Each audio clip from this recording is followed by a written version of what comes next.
ସେଦିନ ମୁଁ ଭାବୁଥାଏ କୃଷ୍ଣ କେମିତି, ହୁଏତ ନୀଳ ତମାଳ ପରି କିମ୍ବା ନୀଳ ମେଘ ପରି ତାଙ୍କ ଦେହର ବର୍ଣ୍ଣ, ହୁଏତ ନୀଳ କଇଁ ପରି ନିର୍ମଳ ଆଉ କୋମଳ ତାଙ୍କର ଚକ୍ଷୁ, ହୁଏତ ମୟୂର ଚନ୍ଦ୍ରିକାର ଉଜ୍ଜ୍ୱଳ ନୀଳ ରଙ୍ଗ ପରି ତାଙ୍କ କେଶର ରଙ୍ଗ, ଆଉ ଅଗସ୍ତି ଫୁଲ ପରି ବଙ୍କିମ ସୁନ୍ଦର ତାଙ୍କ ଅଧର।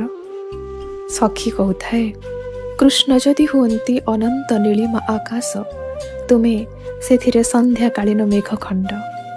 କୃଷ୍ଣ ଯଦି ହୁଅନ୍ତି ନୀଳ ସରସିର ଜଳ, ତୁମେ ସେ ବୁକୁରେ ନୀଳ ଇନ୍ଦିବର। କୃଷ୍ଣ ଯଦି ହୁଅନ୍ତି ସବୁଜ ଶ୍ୟାମଳ ପୃଥିବୀ, ତୁମେ ପୃଥିବୀ ବୁକୁରେ ତରଙ୍ଗିତ ନୀଳ ଶୈଳ ଶ୍ରେଣୀ।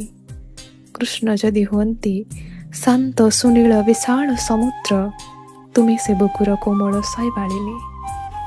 ଠିକ୍ ସେତିକିବେଳେ କୃଷ୍ଣ ତମାଳ ଲତା କୁଞ୍ଜ ତଳେ ନୀଳ ଆକାଶ ଅସ୍ତ ସୂର୍ଯ୍ୟର ରଙ୍ଗରେ ରଞ୍ଜିତ ହେଇ ମୋ ପାଦର ନାଲି ଅଳତାରେ ପ୍ରତିଫଳିତ ହେଲା ବେଳେ, ସନ୍ଧ୍ୟା ଆକାଶରେ ନୀଳ ମେଘ କେଇ ଖଣ୍ଡ ଜହ୍ନର ପଥ ଅବରୋଧ କରି କଇଁ ସଙ୍ଗେ କୌତୁକ ରଚିଲା ବେଳେ, ହେନା ଫୁଲର ବାସ୍ନାରେ ମୁଁ ମହକି ଉଠିଲି। ଝଲକାଏ ପବନରେ ଉତ୍ତଳା ହେଇ କୃଷ୍ଣ ତମାଳ ଫୁଲ କେତୋଟି ମୋ ଉପରେ ଝରିଗଲେ। ସେଇ ପବନରେ ମୋ କବିତା ଖାତାରୁ ଝରି ପଡ଼ିଲା ମୟୂର ଚନ୍ଦ୍ରିକାଟିଏ। ମୁଁ ଉଡ଼ିଗଲି ଅବଚେତନ ରାଇଜକୁ। ଯୁଆଡ଼େ ଚାହୁଁଥାଏ ଖାଲି ନୀଳ ନୀଳ କୃଷ୍ଣ ନୀଳ। ସାରା ବିଶ୍ୱ କୃଷ୍ଣମୟ, ମଧୁମୟ, ପ୍ରେମମୟ, କୃଷ୍ଣମୟ ବିଶ୍ୱ।